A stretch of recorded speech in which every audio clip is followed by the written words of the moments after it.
The Lord be with you. A reading from the Holy Gospel according to Luke.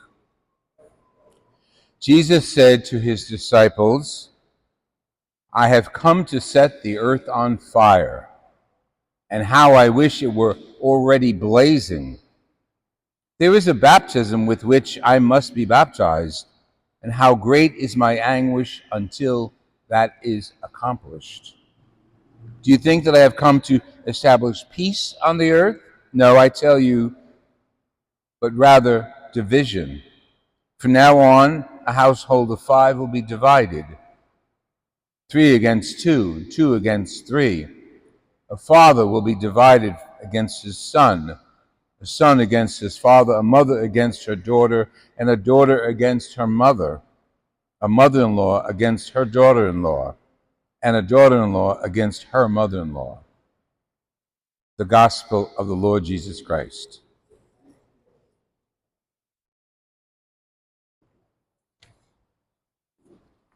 Now, any of you who fall into this category, daughter, son, mother-in-law, father-in-law, don't say, "See, my life is a cross." Even Jesus said, "I have to have problems with my daughter-in-law, mother-in-law, my father, or my son." No, that's not condoning your dysfunctional behavior if you have such in your family. Jesus is very clear as to what he's doing tonight, but it's clouded in gospel message. And if he had given only this little excerpt as the whole gospel, something would be lacking. And this gospel certainly reflects an attitude that Jesus has. He says, "Do you think I came to establish peace?" Now, you and I look at Jesus in the statues, we look at Jesus in the mirrors and the stained glass, and he's always nice. And even if he's crowned with thorns, he's not crying, he's not angry, and even if he's being scourged, we have that neutral look on his face. No. When you screw up, Jesus is angry, pure and simple. He made it very clear tonight, I'm not here to make everybody nice, all gather in a little circle and sing pretty songs. I'm here to set the world on fire. Now, if you're sitting in church now, we have no air conditioning, it feels like we're already there. That doesn't apply either, okay? This isn't the fire he's talking about. The fire he's talking about is the fire of our faith. We are living through spiritual battles today. Maybe personally, maybe only in society, maybe in the global arena. We are living through spiritual battles every day. And Jesus prepares us for this in the scriptures, and the other scriptures, letter to the Hebrews and the first reading from Jeremiah, also give us a way of preparing. I mean, look at Jeremiah. He did only good. He was a pain in the neck, though. He called it the way it was. He didn't sugarcoat things. Basically, this period of Jeremiah's life goes back to when the Israelites were at war with Babylonia. And the Babylonians wanted to make a compromise. And Jeremiah said, no, don't trust them. Remember the old Trojan horse? It's not related to this, but it's the same idea. Don't trust them. And those who were the politicians who wanted to trust the Babylonians told the king, hey, he's ruining us. He's breaking down our morale. But see, he was acting on the part of God, not on the part of the politicians, not on the part of the king. And his message came from God. And God knew, I can't tell you what God knew, but we know from the scriptures that if the Israelites made bargains with the Babylonians would have taken them over and forced them to put polytheistic statues in their temple and to worship many different gods and goddesses. Because politics and religion were really tight in this period. So Jeremiah says, no, don't do this. it's going to ruin our faith. It's going to ruin the faith of our young people. It's like teaching them garbage. And the king gave in, and you heard what happened to Jeremiah. Let me reiterate it if you didn't. They stuck him in a cistern. Now, we don't have any. Some people would like to have their own cisterns. A well, huge well. And they made it clear there was no water in this well. It was only mud. So those who disagreed with Jeremiah were ordered by the king to get rid of him. They threw him down the well, the cistern, where he sunk in the mud. He was rescued, but he was punished for acting on God's behalf. Now, I shouldn't tell you what you think or not, you may not think this is happening today. It is. We are fighting spiritual battles every day. I saw a play, I'm not going to name the name of it, recently with family, and the play had to do with a period of history, of church history. It wasn't the focus, but it was a period. And if you knew the play, you'd know what I'm talking about. And in it, the king in that period was terror. He destroyed the church. Okay, it was Henry VIII. He destroyed the church in England. He took over the church in England. His title from the Pope prior to this was Defender of the Faith. That's a pretty awesome religious title. But he turned. Another very good example of a spiritual battle. He turned against God, the church, the Pope, for his own personal wishes. You can look it up in history, you know what those wishes were. But as a result of this, hundreds of people were killed. Hundreds of monks were killed in their monasteries. And there's a phrase, dissolution of the monasteries took place. You walk to England or Ireland today, many of the monasteries' remnants are standing because they represent the power of the person who fights God. They represent physical aspects of spiritual battles. So that king can be put aside as a name, but the idea of his power being so awesome and negative still goes on today. And it may not be in the leadership of a particular person, but it certainly happens with even what was in that play.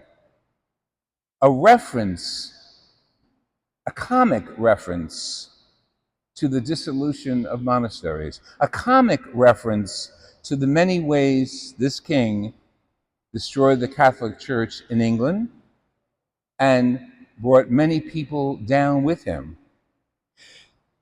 But that's hundreds of years ago, isn't it?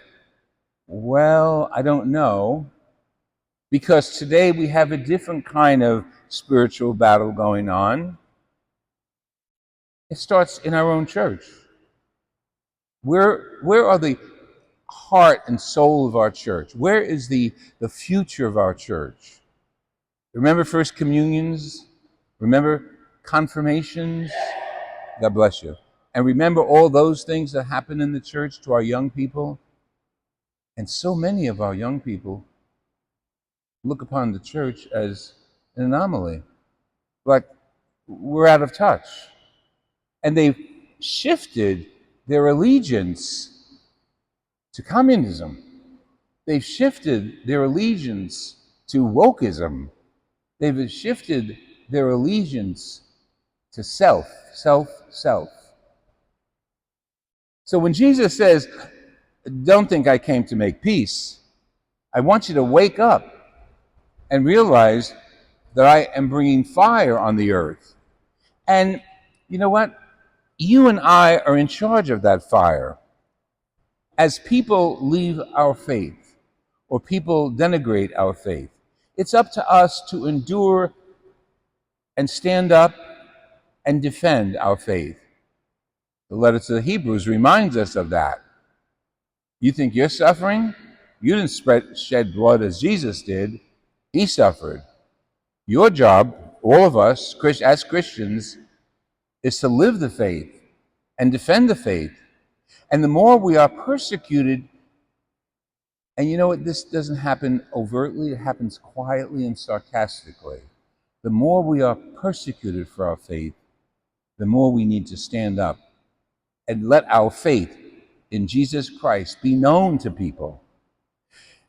And don't be wishy-washy. We can't be wishy-washy. You can't say, well, I go to church, I say my prayers. No, that's not enough.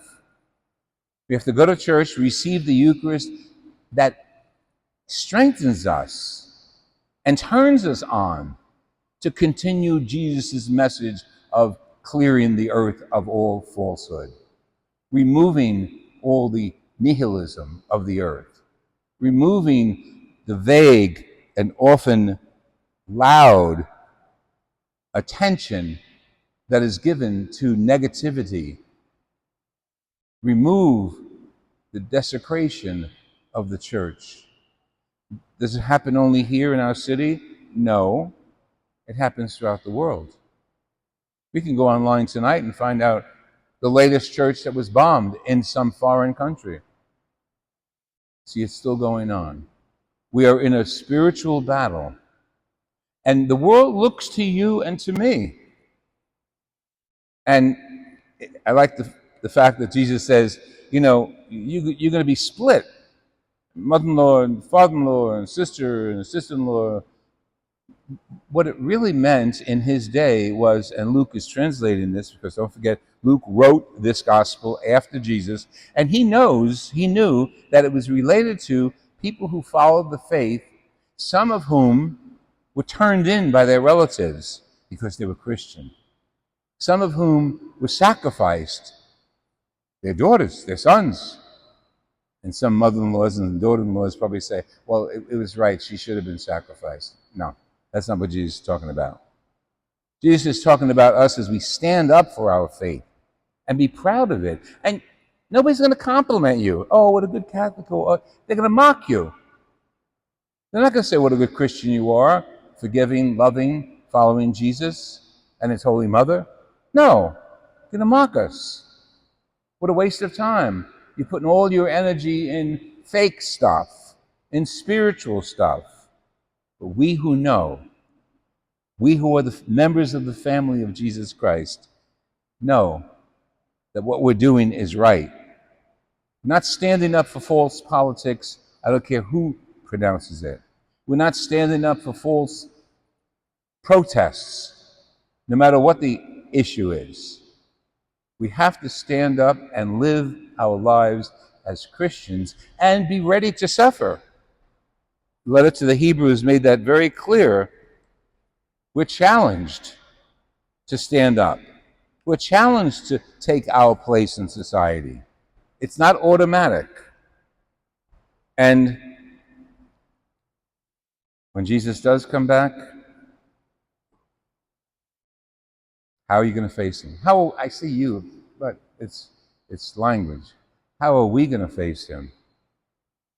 Are we going to face him with authentic faith and authentic respect for each other?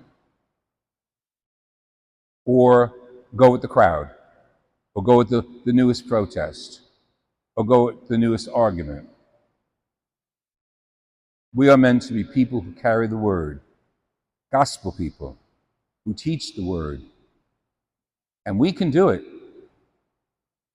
You know how well it's done online, whether it's any media you use, your Twitter, your Facebook, your posts. You see what's out there. And you see how the church is not respected as the family of God. Do you counter that with positive words and prayer? We have the choice. When Jesus returns, he's bringing fire to the earth. I hope it's the fire of love. for all of us.